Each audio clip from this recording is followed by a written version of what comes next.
How a party of 4 level 3s defeated a dragon. Our party is running on the 5e system through Discord, and at the time consisted of 4 players.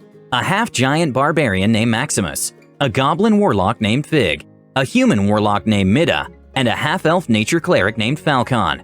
We were generally accompanied by a few NPCs at a time, and the DM had a house rule that we could use a bonus action to call in an NPC to help us fight. It was limited to 1 NPC per combat encounter to try and keep from overwhelming everyone, and make it so we didn't have to wait forever for our turn to come around again. Overall, a solid system. Since we play through Discord, we use a dice bot. Everyone's roles are public, even the DM's. While our party was level 3, our main ally Moss went missing. Moss is a level 20 druid. He doesn't really do much aside from rest at home and patch up the party for free, so for him to go missing was unusual. While Moss didn't do much, he was a good deterrent that kept less than savory folks from bothering the small village we took up residency in. The party, along with Moss's 2 children, Willow and Bark, left to go and look for him in an abandoned town near Neverwinter called Thunder Tea. The place looked awful, and there were signs of a large battle taking place in the area recently. The party was cautious with their approach, but they were ambushed shortly after by a group of twig blights.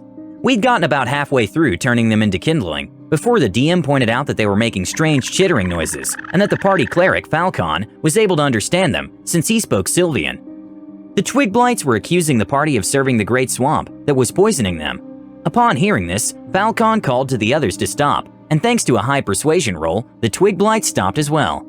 The twig blights explained that their home was being poisoned and that if the party truly wasn't serving the great swamp, that they should help, and in return, they'd share the treasure they'd collected from the abandoned city.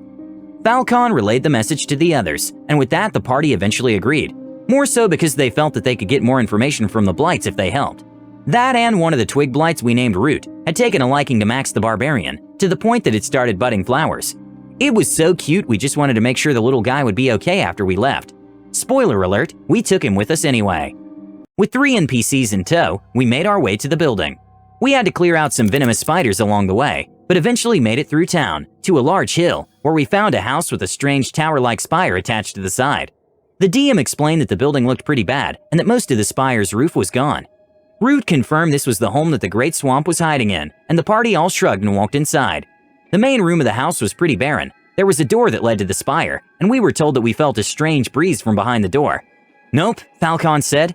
"That's gotta be something breathing. I'm going back outside to find more information."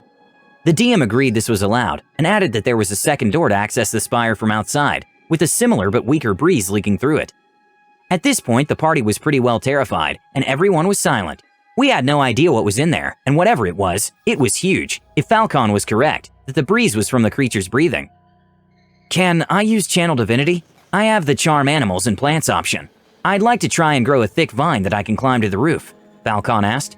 The DM thought it over. "I'm not sure if that's how that ability works, but roll for it and that will determine if it works or not, I guess?" Natural 20. The dice god smiled upon us. Well, in that case, Root waddles over and places his hands on the wall, and a thick and sturdy vine grows up the side of the building. "You are free to climb it," the DM states. His voice sounds like he's smiling. "Okay, well, I'll do that then," Falcon declared, and so up the cleric went onto the roof. "You see sleeping at the bottom of the spire a young green dragon," the DM announces. The party collectively craps themselves. There was no way we could handle that. Falcon's player has him climb back down, and at that point, the rest of the party is outside waiting for him. "What did you see?" Fig asked. "There's a dragon in there," Falcon said, going a bit pale. The DM was silent, but we could tell he was rather happy with the sense of dread he'd managed to build up. That quickly changed to shock. "You know that recipe I told you all about, for the Philosopher's Stone? It requires a young dragon's heart. We kinda need to fight this thing if we're gonna complete it," Falcon pointed out.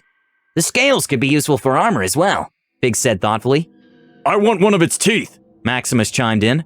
At this point, the DM remembered he was working with a bunch of beginners that didn't really know just how bad of a situation they were in, and that they were going to try and fight the thing he wanted us to run away from. "How are we gonna do this?" Fig asked, and the party puzzled it over. "We get a sneak attack round since it's asleep and prone, right?" "That is true, yes. You get 1 sneak attack round if you choose to fight it," the DM agreed.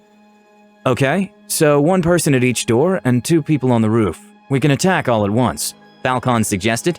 "If we go on the roof, we could get knocked off. I don't think any of us would survive the fall," Fig pointed out, and the party was silent. Do we still have those vials of alchemist fire from before? Falcon asked. The party collectively checked its inventory. Between the four of us, there were 20 vials of alchemist fire. Moss had given each of us a few, as payment for rescuing his daughter from vampires. That's a story for a different day, though. If we each throw all 5 vials at the same time, that would be 20 d4 damage. Suddenly, this seemed a lot more possible. The DM was silent. Hey, that could work, but we'd lose all of our sneak attacks. Can we just try giving all 20 vials to one person and just drop them onto the dragon from the roof? Big suggested. We'd need a way to bundle them all together so they hit at the same time, Falcon pointed out. Okay, so we'll put them in a bag and drop the bag of alchemist fire on the dragon, Big stated, and the party all agreed. And Max still has his oil of sharpness. If he puts that on his axe, that would be +3 to attack and damage rolls. Is that what you want to do? The DM asks, and the party all agrees. Okay, so who's going on the roof?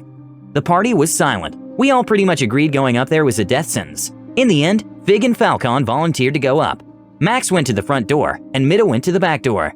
With everyone in their place, the party waited. We're probably gonna die, huh? Fig asked Falcon. Probably, the cleric replied with a shrug. Okay, Fig said. Let's do this. I dropped the bag on the dragon. The party was silent as we waited to hear if our plan worked or not. Roll for initiative, and roll 20 d4. The party cheered as we dealt 52 points of damage in one go with that move and woke the dragon up, who was now incredibly angry. The order ended up being Fig, Falcon, Dragon, Max, Midha. Okay, continue with your sneak attack round. Falcon used a level 2 guiding bolt, which by some miracle hit, dealing 25 points. Max quickly threw his oiled up axe at the dragon, dealing 15 points of damage, and Midha went with good old Eldritch Blast, which missed. By the end of the sneak attack, we dealt 92 points of damage. Sneak attack round is over, the DM announced. At this point, even he seemed to have a sliver of hope that maybe, just maybe, this wouldn't completely wipe out the party. Fig goes to attack and misses, but uses her bonus action to call in Willow, one of the NPCs, which put the NPC right at the end of the initiative list. Falcon got in another guiding bolt, in dealing 18 more points of damage, 110 points total. It was still alive, getting angrier, and now it was the dragon's turn. The dragon was pissed. Seeing as Falcon and Fig were close together, it fired a blast of poison breath at the two, rather than multi-attacking for its turn. I'd say you both had about half cover from your position on the roof. The DM's interpretation of the attack was more of a sludgy spit attack, rather than a noxious gas, and we were not going to argue the protection of half cover. He rolled for the damage. That will be 20 points of damage each, since you failed your con saves, dropping us to 1 and 2 hit points each. Before we could get in a sigh of relief, the DM continued. However, it did knock you back. Please roll dex saves to keep from getting knocked off the roof from the force of the attack. Falcon managed to latch onto the edge of the roof. Big, however, hit the ground with a resounding thud. Well, it was nice knowing you guys, Big's player stated, a bit disappointed, but not overly upset, since she knew the risk. Max uses his other axe to attack the dragon, dealing 17 more points of damage, 117 total. Midda's turn came around. I cast Witch Bolt at level 2, she said, and with the blessing of the dice gods themselves, landed the hit. Roll for damage, the DM said, his voice edging toward disbelief. An 11 and a 9, so 20. And the words we didn't believe we would hear rang out of the DM's mouth like the finest poetry. How do you want to do this? We cheered and shouted like a bunch of school children, but could you blame us? Midda described how the dragon was electrocuted and fell dead before it could get the chance to take flight. Since Willow was called in, she hurried over to Fig and used a stabilizing spell to bring her back and heal her. You guys are absolutely insane. You were supposed to run away, but that was brilliant. Welcome to level 4, the DM announced. And that is how we managed to take on our first dragon, but not our last. It's always a surprise when you give your group an item at random and it comes back and blows up in your face, or in a dragon's face. A well-executed plan and an awesome turn of events. Have you ever done something like this? Please let us know what you think and comment below. Don't forget to subscribe to our channel All Things D&D. Our next video will be posted in 2 days, so stay tuned for more amazing Dungeons & Dragons content.